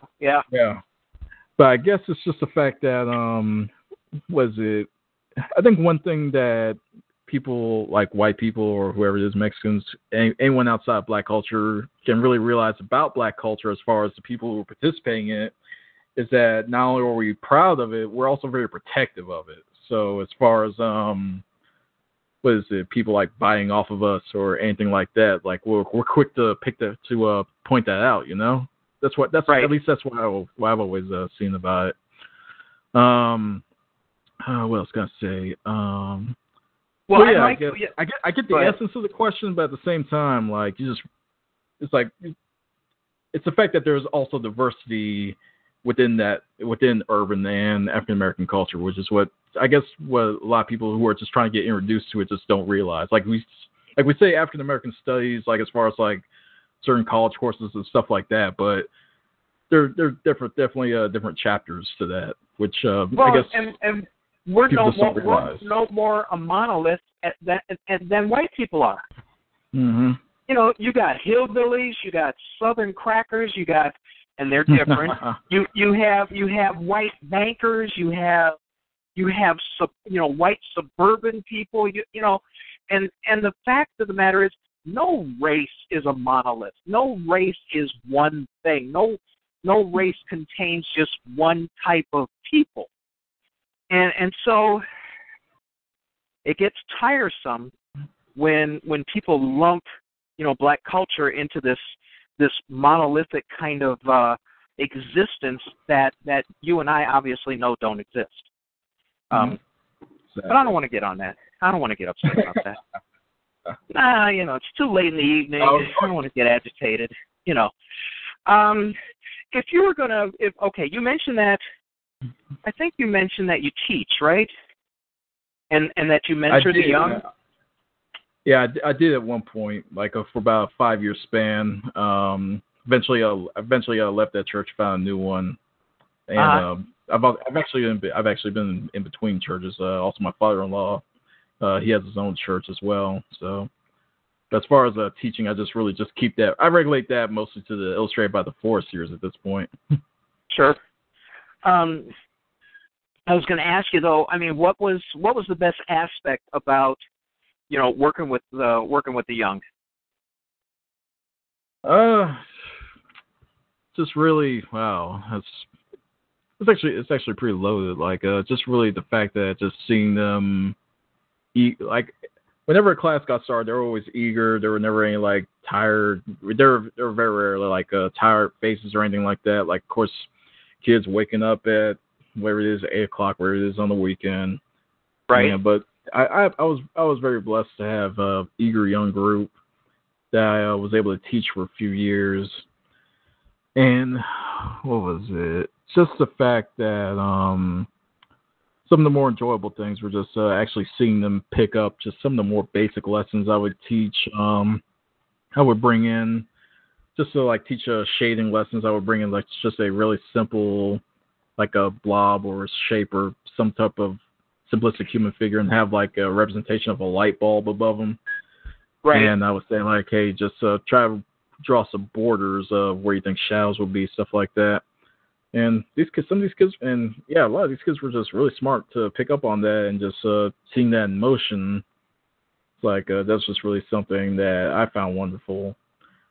Mm-hmm. And also, one of the major aspects as far as the class went was sometimes I would bring in stuff that you wouldn't even really consider teaching in an art class. Like one of the major reviews that I got from some of the other ministers and counselors there were the fact that, like, yeah, a lot of these were teachers in like Atlanta public schools and stuff like that. Like the art programs will go away so they can make more time for the standardized tests or preparation, stuff like that.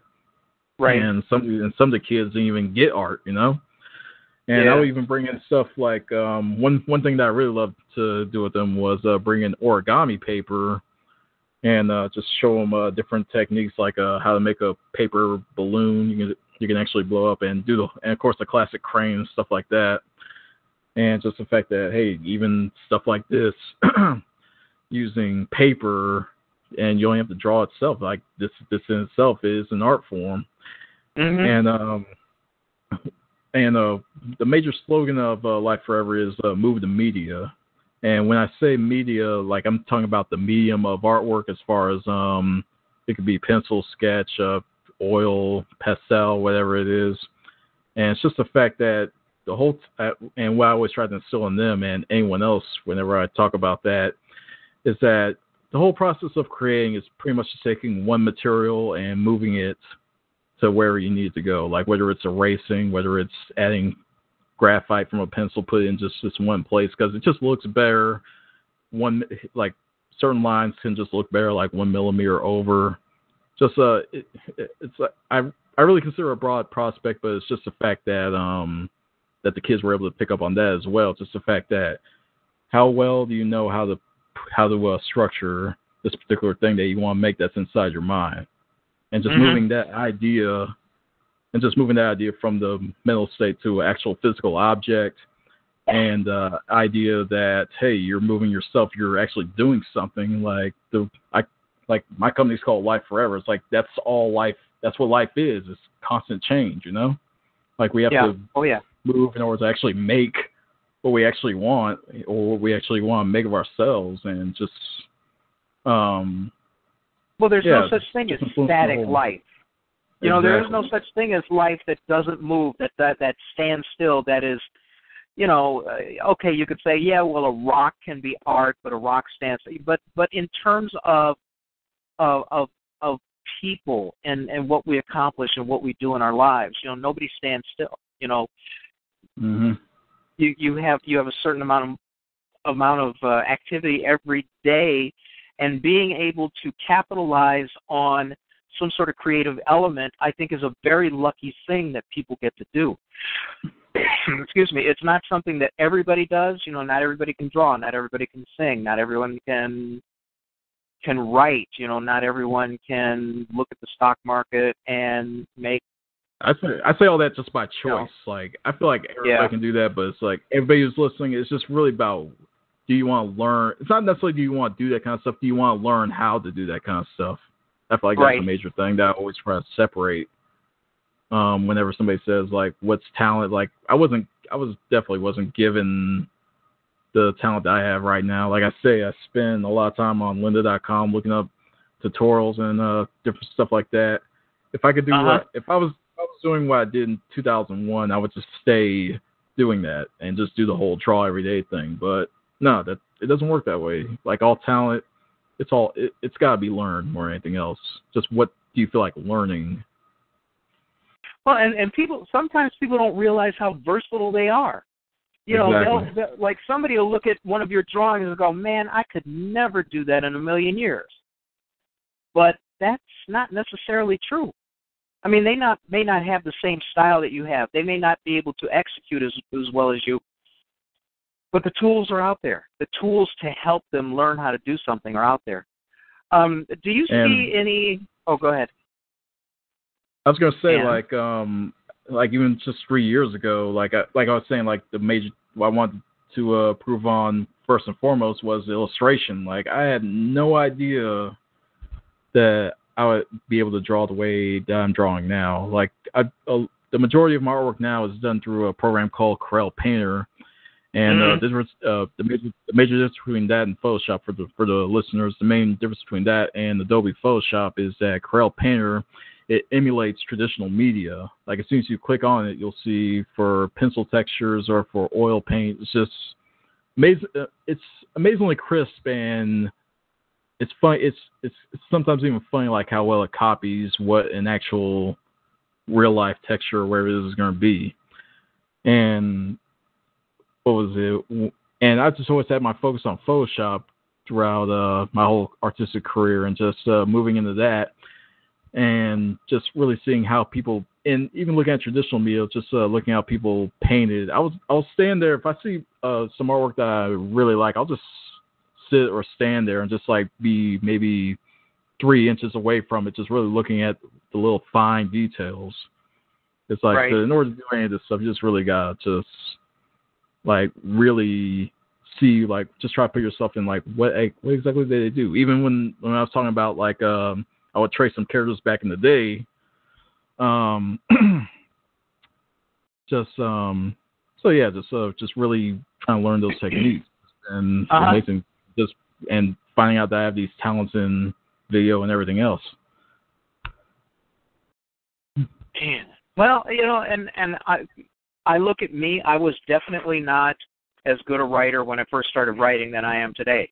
So even if you manage to, be pretty good at something, I also think that when you're a creative, that the better ones are always a work in progress, because I'm getting better and better and better, and I want to get better and better and better. I mean, I can't imagine reaching, and I'm doing the air quotes, perfection as a writer. How the hell can you do that? I don't even see it as being possible. It's just impossible. Yeah.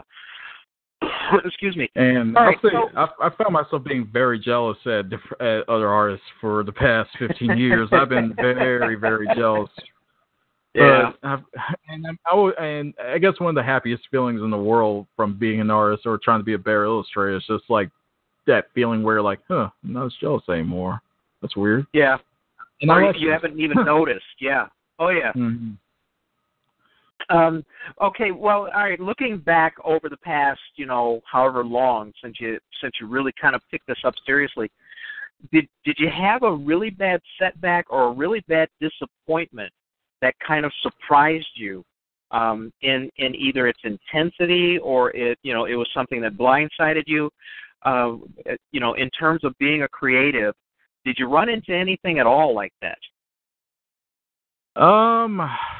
The first time I did conventions were definitely one of the bigger disappointments, and yeah, it's a really big dose of learning. I'd say one of my biggest like I'll say like one of my first really big disappointments was the first time I did some vending at a major convention, an anime convention. It was actually an anime week in Atlanta. This was about 6 years ago, I think. 2010. And that was the very first time I did any vending. I had copies of Street Pale Black, had my original characters and stuff like that. Very, very quickly learned that besides people paying for their entry, paying for their costumes, for cosplaying or whatever it is, then they go to the dealers to find that really rare toy or item that they've been looking for. It's like, oh, it's here finally. Then they pay for their food or whatever it is, and they just spend whatever little money they have left on Artist Alley, which is where I was. And even then, they want to spend their money on stuff that they know already. So just different types of fan art and stuff like that. And I was like, oh my God, I was very lucky to get the few dollars I got from there. Definitely didn't break even, definitely didn't draw a profit. And I was just like, wow, there's so few people who were just really not even interested in what I was doing. Right. And what was it? That's one of the major things where it's like, wow, you just really got to really work on audience building and just really showing like, hey, what's really good over here, you know? And well, doesn't that go back to what I told you about persistence? I mean, the one thing that we all agreed on in every panel I was in and that almost all creators believe in is the fact that you really have to buy into the notion of persistence. Because if you have one or two bad experiences and then you quit, then you're done. There's no more opportunity, you know? Exactly. And now look where you are. When you go to a convention now, what's your experience like today? The majority of the time, I'm mostly submitting to art shows. As far as conventions goes, we've I put a small hiatus on vending because what was it? Like past few shows, like some of the past few shows from last year just didn't go so well. I just wanted to really focus more on I wanted to focus a little bit more on the art show aspect where, like, I could, like, as far as like vending, I could sit there all day and just trying to wait for something to happen. And of course, in order to vend, you got to pay money to do that, unless you just have to be really good with the organizer. Right. And with the art shows, like, some of them were just, it's just, all right, if you happen to sell, then it's like they do the percentages like 80-20, 70-30, wherever that is. But my artwork is doing the work where I can go and just do this other thing where one thing that we've started to do recently, we had our first live episode of the graphic at Urban Access IndieCon. And that was our first live audience. And and it's like I was talking about my grading system on that. Like we gave ourselves a B+ on that. We felt like it was pretty good. But like we learned a lot about ourselves as far as how we want to entertain. And as far as the overall experience is, just really focusing more on the art show aspect and just really figuring out what's our best game plans. Like back then in 2010, it was just me writing some stories, drawing a little bit of artwork every now and then. And now we have this whole thing where we can start doing panels and we could start participating in the art shows that go along with these conventions. And like it's just really, I would say like right now we're just more in a transitional period, but it's the fact that we stayed with it. We had hope that somebody will be entertained by this. Like we like it. We understand that. What is it? We have some subscribers. We have people who are coming back trying to ask more about it. And whenever we do have a table set up, people do pass by. Like we make sure we have an eye-catching display. We're just getting better. And just the whole fact is that you just have to hold on to that hope that it's going to pay off one day. And actually, I take that back. You don't even want to just hold up that it's paying off like someday in the future. Just understand that no matter what, you're getting better. You're exposing, like even just showing, just having the table, like say nobody buys, you're at least showing that you exist to people out. Just like turn this negative. It's all about the perspective. Like, okay, I have this table, like it's not selling as well, but like that's promotion time. Like in order to advertise, that's your live advertisement right there. just all about like how you really want to spend it. And an opportunity to network. That's kind of indispensable too, because when people start seeing the same faces around, different locations, time after time, different conventions, but the same faces are showing up. That sometimes is also worth money in terms of marketing, because that shows a little bit of longevity, and it shows that persistence. Yeah, and I was I actually did a interview with Jarvis, was at OnyxCon, and that's going to be on a future episode of the Graphic.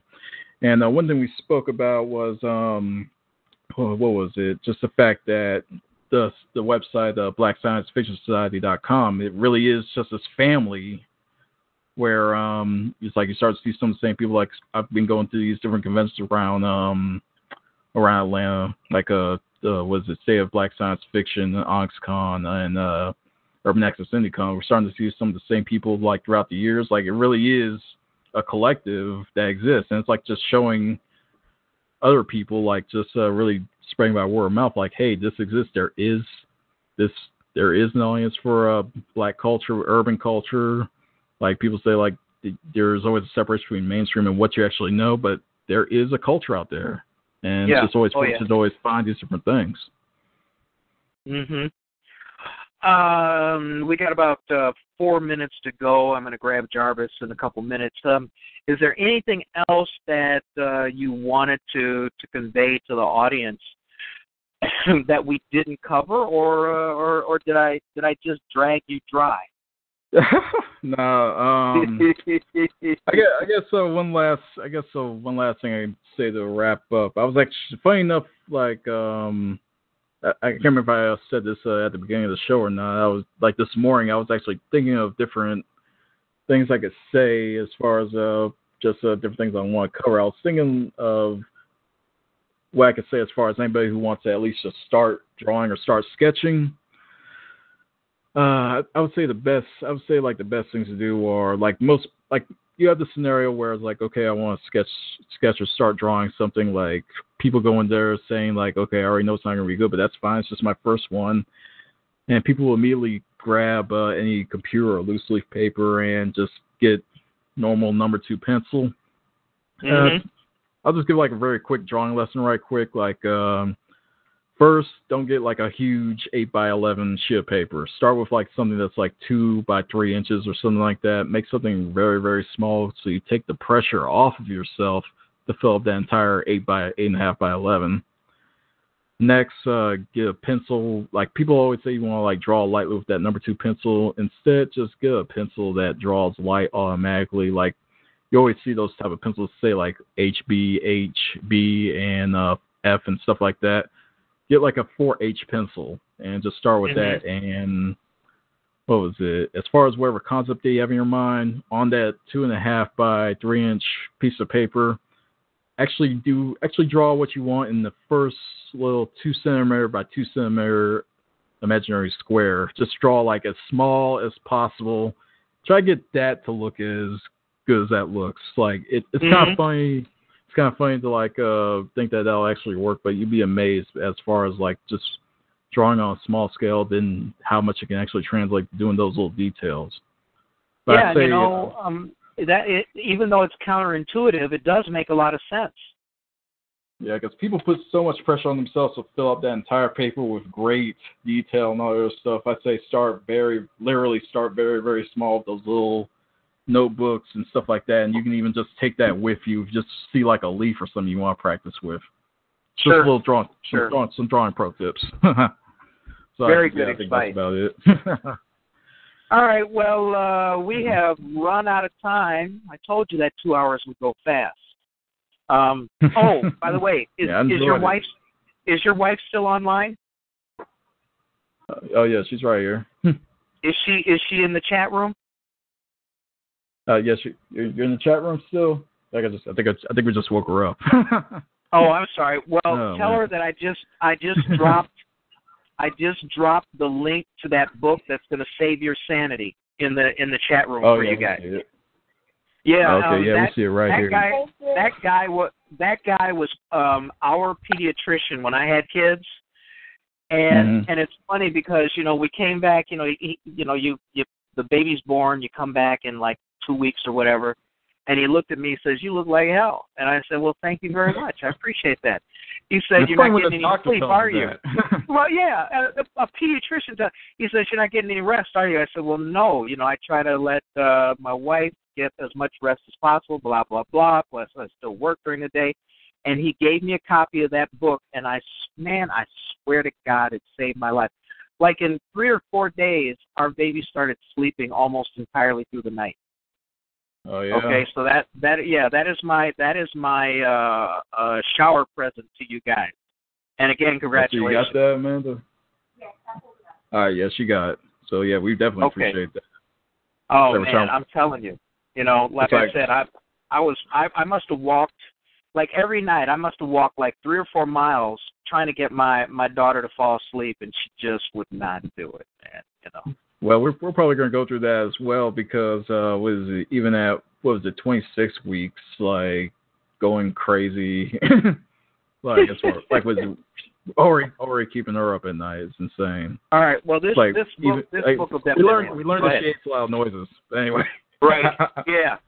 All right. Well, anyway. Hey, I want to thank you for doing the show, man. I had a good time. I hope you did too. Plus, you really gave a lot of good things for people to listen to and to think about. Yeah, I appreciate the opportunity.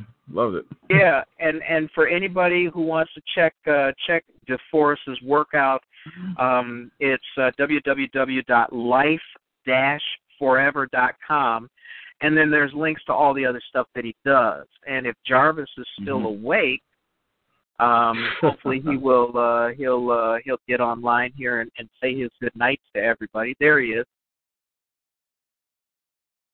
Jarvis?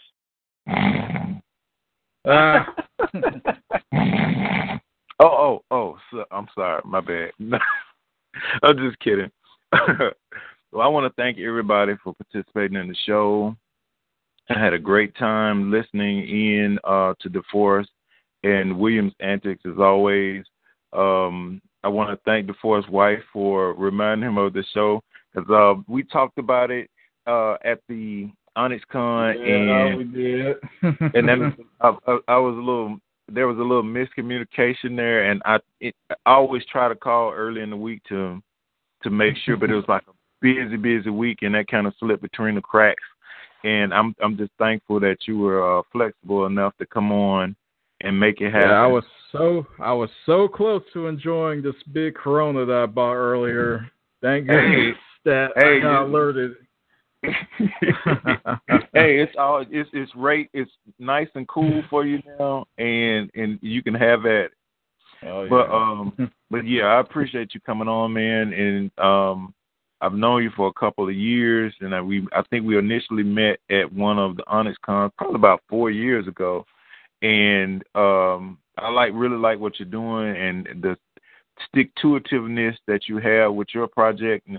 And you guys that are actually creating a lot of this content, y'all motivate me, man. And so, yeah, I'm pretty sure it goes without saying that we appreciate having a community called Black Science Fiction, the Black Science Fiction Society. We equally thank you as much as having the platform, Yeah, so something else to contribute. You guys are creating the content that I want to see, and I was talking to somebody earlier this week, and they were talking about comics and stuff, and I was like, well, I really haven't purchased any comics since like my 20s, really, because I kind of faded away from that stuff, and I think it was because it was the lack of representation that I wanted to see, kind of after Milestone dissolved, I kind of lost interest. And so when the Black Con started occurring, that kind of reignited a flame. And so that's all I buy now. There are thousands of Black comics and books and things that keep my attention. So I'll see the mainstream stuff, and I'll watch the stuff on Netflix and stuff that's cool, and see the movies on occasion, but I'm really focused in on people that are making our stories and telling the way in a manner where we're more equally and adequately represented. Yeah. Yeah, keep doing what you're doing, man, and you got a customer for life here. You already know that. Yeah, I appreciate that always. And tell your wife again, said thank you for keeping you on task so that you can keep making the good stuff so I can buy more.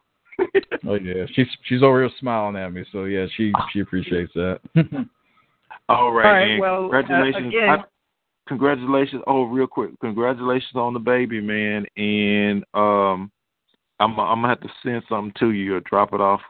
There was a lady at the Urban Access IndieCon that I met, and she makes custom clothing for babies, and I never seen that. And so we saw that table. Yeah. Okay, so I want to get some from when we get the name, or if you have the name ahead of time, let me know. Okay, no problem. Bill? Yes. Any closing remarks? No, I'm just